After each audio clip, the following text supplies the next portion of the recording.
Movie के अंदर जैसे पुष्पा ने भले ही अपना नाम, पैसा और रुतबा बना लिया हो, पर जो सच्ची इज्जत और नाम की उसकी चाहत थी, उसे कमाने में असल जिंदगी में अभी थोड़ा समय है। क्योंकि Pushpa 2 the rule is not that movie जिसे देख के मैं प्राउडली कह सकूं कि हाँ भाई मैंने इसे एंजॉय किया। मैंने एंजॉय किया इसे, बट रीजंस कुछ और थे। मेरे रिव्यू वाली वीडियो में आप उसे देख सकते हो। पर ओवरऑल बोलूं तो it's a second, third and even fourth hand embarrassment. और अब वो चाहे जैसा भी था, लेकिन एक भविष्य इसका भी है, कहानी इसकी भी है जिसे मेकर्स डेस्परेटली बताना चाहते हैं।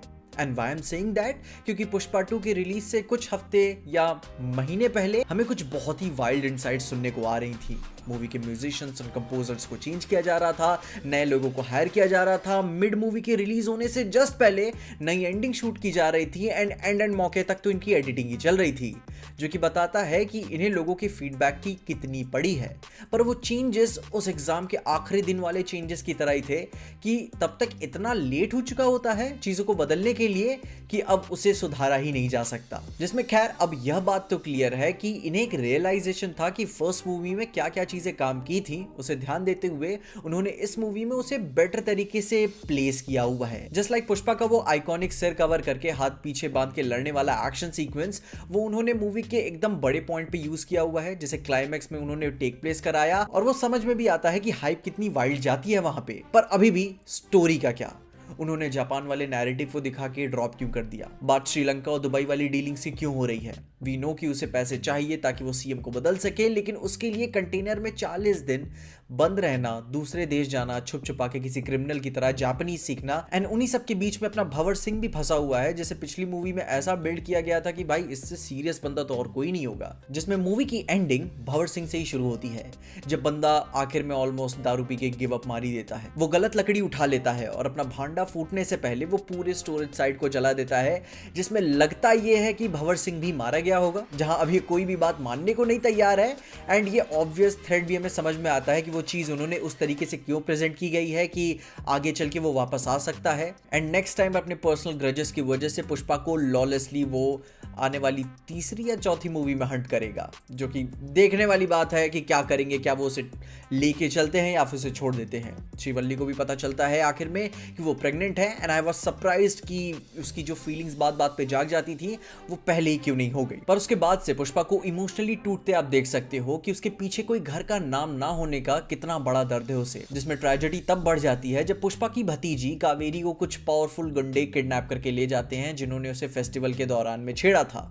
बग्गी रेड्डी, जो कि भतीजा है वीरा प्रताप रेड्डी का, जहां वीरा प्रताप रेड्डी भी वही सफेद बाल वाला सेंट्रल में कोई मिनिस्टर है, जिन्होंने अपने कोल माइनिंग वाले टाइम में बड़े बड़े कांड किए हैं, जो कि समझ में आता है कि वो अपने टाइम के पुष्पा रहे होंगे। और जब आखिर में पुष्पा ने उसके भाई और भतीजे को मारकर उसके लिए लड़ाई पर्सनल कर दी, तो वो ऑब्वियस सी बात है कि वो सारे national sanctions, police force, military, criminal charges और देश का उसे बिगेस्ट थ्रेट पुष्पा को घोषित कर देगा। जिसके डॉट्स अगर आप पिछले साल वेयर इस पुष्पा वाले वीडियो से लगाए तो यह थ्योरी अब बनती है, सेंस बनाती है कि Pushpa Japan, Malaysia and Thailand वाली जगहों में भागता क्यों फिरता रहेगा, वो कंटेनर में 40 दिन तक क्रिमिनल्स की तरह क्यों छुपेगा, जापानीज क्यों सीखेगा और वहां के याकुजा वाले लोगों से क्यों मिलेगा, क्योंकि इतना हजारों करोड़ों का पैसा स्मगलिंग लेन देन करते हुए भी उसे अब भी चोरों की तरह क्यों जीना पड़ रहा है। And it all make sense कि पार्ट 3 के लिए याकुजा पुष्पा को देखकर क्यों डर जाती है, क्योंकि वीरा रेड्डी ने पुष्पा को जाने अनजाने में दुनिया का सबसे बड़ा क्रिमिनल बना दिया। जहां फिर अपने नीस को बग्गी गैंग से बचाने के बाद पुष्पा की स्टेप फैमिली ने फाइनली उसे अपने परिवार का हिस्सा बना लिया, अपना नाम दिया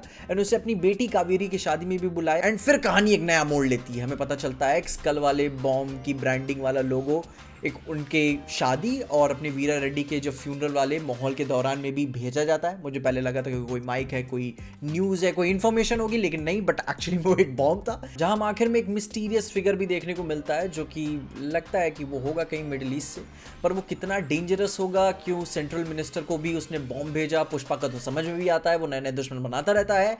एंड वो जो थे अपने मिस्टीरियस फिगर, वो क्यों है, किस वजह से है, क्यों बीच में आ गए, इससे पहले उनका रिलेशन क्या था, क्यों वो इतना पर्सनल लेवल पे जा रहे हैं, we don't know shit. And I am sure कि मेकर्स को भी अभी घंटा कुछ इसका आइडिया नहीं होगा, क्योंकि इतने एंड मौके तक तो उन्होंने जो एडिटिंग की है, मे बी रीराइट्स भी किए होंगे कहानी के लिए, तो वो कहानी को और बड़ा बनाना चाहते हैं कि अब जो नया विलन आ रहा है वो सब कुछ खत्म कर देगा, अब पुष्पा को कौन हराएगा, कि अब पुष्पा इनसे कैसे लड़ेगा। सच में डरने वाली बात है, घंटा, ठीक है। जिसे देख के आखिर में बस यही कहना चाहूंगा कि जो दिखाना है आप दिखाओ, क्योंकि अगर ये आपके अच्छे आइडियाज़ थे तो मैं आपके बुरे आइडियाज़ जानना चाहता हूँ वो कितने वाहियात होंगे, मज़ा ही आएगी देख के। एंड अगर आप फीडबैक के लिए किसी चीज़ को सीरियसली फर्स्ट प्रायोरिटी पे ध्यान देना चाहते हो तो कहानी के लिए मैं आपको नहीं बोलूँगा, क्योंकि जो भी कर रहा हूँ ना वाइल्ड ही है, पर please give up the wire work, क्योंकि भाई वो इतना बुरा लगता है देखने में। एक 400-500 करोड़ की पिक्चर में मैं बिल्कुल पथेटिक सा वायर वर्क वाला एक्शन बिल्कुल एक्सपेक्ट नहीं करता। वो उसका फ्लैशबैक वाला सीन याद है पुष्पा मूवी में, जहां वो बच्चे का वायर वर्क से उसे पानी में कुदा रहे थे। क्यों कर रहे हैं वो चिरांडो वाली हरकतें, इतना बुरा लगता है देखने में। वो कल की मूवी में नाग अश्विन का देखा है ना काम, अमिताभ बच्चन को कितने अच्छे सीजी से इतना फिजिक्स लगा के कुदाया हुआ था, कितना अच्छा लग रहा था। आई मीन कुछ जगह पे चीजें अप्रप्ट होती हैं, बट बहुत अच्छा काम किया था उन्होंने वहां पे उस वायर वर्क को ऑब्वियस ना रखते हुए। कि पहली नियत से इतनी बड़ी और एम्बिशियस मूवी में वो काफ़ी चीप सा फील होता है, जहां अगर आपने ध्यान दिया होगा तो उन्होंने छोटी छोटी चीज़ों में सीजी को यूज़ किया हुआ है, जो कि एकदम फाइन डिटेल्स को इन्हांस करता है ओवरऑल फ्रेम में, जो कि मैं इंप्रेस हुआ था उस चीज़ को देखकर कि ये इतनी बारीक चीज़ों पर ध्यान दे रहे हैं तो बड़ी चीज़ों पर भी ध्यान दे लो ना, मेन एक्शन पर नहीं, क्या ही करना है आपको। क्योंकि अगर आप उस एस्थेटिक के लिए जा रहे हो तो मैं मान के चलता हूँ रजनीकांत एक अलग ज़माने की बात होती है, वहाँ नजर आए बहुत अच्छा लगता है, बट यहाँ चीप फील होता है यार। बाकी तुम अपनी ओपिनियंस बताओ, तुम इसकी एंडिंग, भविष्य, भूत, वर्तमान के बारे में क्या सोचते हो? तुम्हें क्या लगता है वो जापान वाला कनेक्शन एक्चुअली में क्या कनेक्शन बनता है? मे बी हो सकता है कि जो वेयर इज पुष्पा वाली वीडियो थी वो इनकी पार्ट 2 की कहानी थी, पर बीच में उन्होंने चीज़ को स्ट्रेच करके पार्ट 3 को वो वर्ल्ड्स बिगेस्ट थ्रेट वाले नैरेटिव को वहाँ पे रिजर्व कर दिया कि अपने पुष्पा के पार्ट 3 में जो भी राइज रूल के बाद जो भी आएगा वहाँ पे वो उसे यूज़ करेंगे।